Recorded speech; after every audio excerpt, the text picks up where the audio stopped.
All right, so this is the Portillo's report. Portillo's by Old Orchard.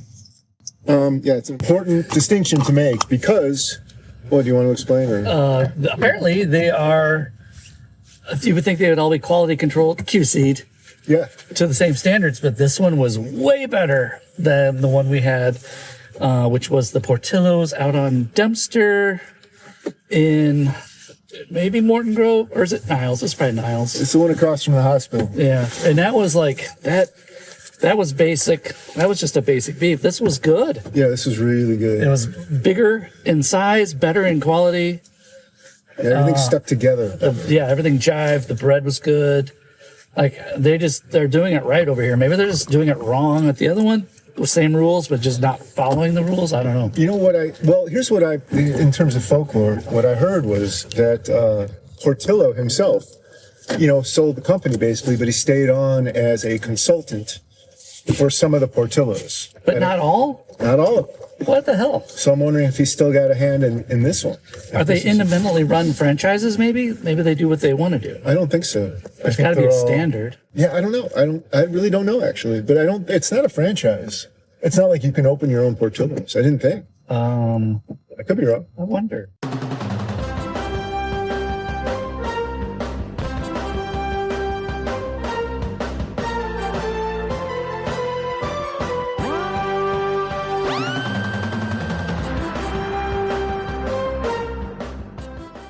Anyway, well, yeah, so this was good. Yeah, it was really, really good. For you, it was top tier. For me, it was good. I still think Buona was a little better. That's me. That's why we're different people.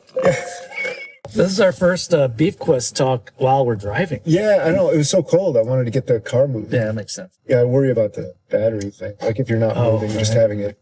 Yeah, I know this car's a little weird like that, but it's fine. Anyway, so also Saul is here on this Beef Quest. Yeah. It's Bring Your Son to Beef Quest Day. Hello, Beef Quest. Beef Quest says hello back. Yeah. Wow. So what was your overall experience with today's beef sandwich? This guy? Yeah. It was good. This is my first Beef Quest, so I have nothing to compare it to, but it was delicious. I thought the ratio was there. Definitely. You've had an Italian beef before, yeah? I think I've never thought that hard about it, though. Okay. All right. But, like, the spiciness was right, and the flavors were right, and the bread was, like, soggy enough that it was good, but not too soggy so it wasn't falling apart, and I was, like, holding a dry part. Yeah. So that was, I appreciated that. Overall, a great experience. Great first experience. Yeah. Oh, another thing I noticed as well, I'd like to hear your thoughts on this, is the idea of standardizing the amount of how wet each sandwich is. Uh-huh. And it seemed like Portillo's had that down, and they had their own grading system for how wet it was. It's interesting. Other people have that too. I just don't think they've got it down to like corporate speak, like 1 second dip, 3 second dip, like almost like measuring out the amount of mustard to put on a hamburger. Sure. But from now on, I'm not going to say dip, wet, dry, anything. I'm just going to order it Italian beef, and however they give it to me I'm assuming that's their way, so I'm going to eat it their way. Yeah, that's a good idea. I'm not going to confuse the matters by saying, give me partial dipped or whatever they did at.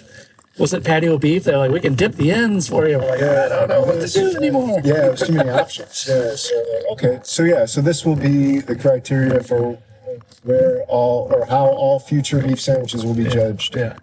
Okay, cool. Yep. All right, now we've got a game plan. Yeah. And that beef weighed in pretty hefty too, didn't it? I gotta get a little Excel spreadsheet going. Yeah. I'm not totally sure how we could pause and look. Yeah. Heavier, lighter. Yeah, all right, let's pause and look. All right, 1 second. Ounce. All right, so patio beef was at 12.1, and this was at what, 11.3 and 11.8. Or 2 and 7. Those two. 2 and 7? Is that right? Solly? I thought it was 3 and 8. Fine. I mean, you know what? The photo's going to be the judge, not you. Oh, jeez. Sorry, someone's... That's our first swear, I think, on Beef Quest tapes. Yeah. Well, I'll beep it out. I'll beef it out. I'll beep it.